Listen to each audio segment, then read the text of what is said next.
अस्सलामुअलैकुम। आज की रेसिपी बहुत ही अमेजिंग और बहुत ही मज़ेदार सीक्रेट रेसिपी आपसे शेयर करने वाली हूँ। उबलते हुए पानी के अंदर मटर डालें और इसका कमाल देखें। आप यकीन करें, ये रेसिपी आपने एक बार बना ली तो आपको बहुत पसंद आ जाएगी। तो चलें जल्दी से अपनी रेसिपी को स्टार्ट करते हैं। बिस्मिल्लाहिर्रहमानिर्रहीम। 1 पाव मटर छील लिए हैं अच्छे से और उनको वॉश करके हमने हांडी ली है मिट्टी की। उसके अंदर हमने पानी को तेज़ गरम करके अपने मटर ऐड कर दिए हैं और आधा चम्मच इसके अंदर नमक ऐड कर दिया है।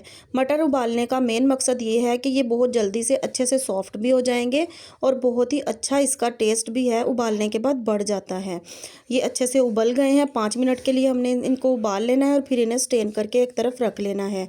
इसी हंडिया को हमने अच्छे से वॉश कर लिया है। आधा कप हम इसके अंदर घी या ऑयल जो भी हमें पसंद है वो डाल देंगे और मीडियम साइज़ की प्याज को कट करके वो हमने इसके अंदर ऐड कर देनी है। प्याज को हमने गोल्डन ब्राउन होने तक फ्राई कर लेना है। लाइट जब ये गोल्डन होने लगे तब तक ही हमने इसको फ्राई करना है। ये रेसिपी इतनी अमेजिंग बन के तैयार होती है कि जिसको आपने एक बार खिला दी वो आपका फ़ैन हो जाएगा। प्याज हम लोगों की फ्राई होना शुरू हो गई है। आप देख सकते हैं कि ये कितने अच्छे से फ्राई हो रही है। मिट्टी की हंडिया की जगह आप कोई और बर्तन भी इस्तेमाल कर सकते हैं इस रेसिपी के लिए। गोल्डन ब्राउन होना शुरू हो गई है हमारी प्याज, तो अब हमने अपने मटर इसके अंदर ऐड कर देने हैं और इनको हमने थोड़ा सा फ्राई कर लेना है। फ्राई करने से इनका जायका और भी ज़्यादा दुबाला हो जाएगा। ये देखिए, थोड़े से हमने ये फ्राई कर लिए हैं। अब इसके अंदर हमने 2 टमाटर ऐड करने हैं मीडियम साइज़ के। उनका छिलका हमने उतार लेना है अच्छे से और फिर हमने इसको गोल राउंड शेप के अंदर कट करके डाल देने हैं। अब इसके अंदर हम हरी मिर्च डालेंगे। 3 अदद मैंने हरी मिर्च ली हैं, उनको भी मैंने रफली कट कर लिया है, वो इसके अंदर ऐड कर देंगे और 1 चम्मच इसके अंदर भर के नमक का ऐड कर देंगे। बिल्कुल कम मसालों के साथ हमारी ये रेसिपी बन के तैयार होगी।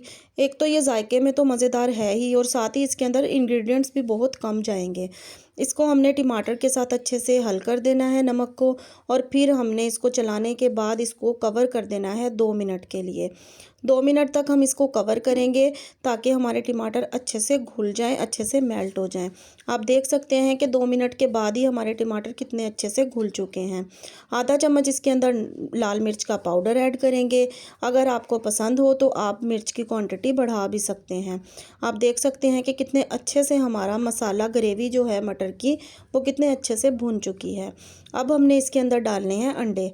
अगर आप ज़्यादा ग्रेवी बना रहे हैं, ज़्यादा आपके मटर हैं, तो आप अंडों की क्वांटिटी बढ़ा भी सकते हैं। मैंने इसके अंदर 2 अंडे ऐड किए हैं।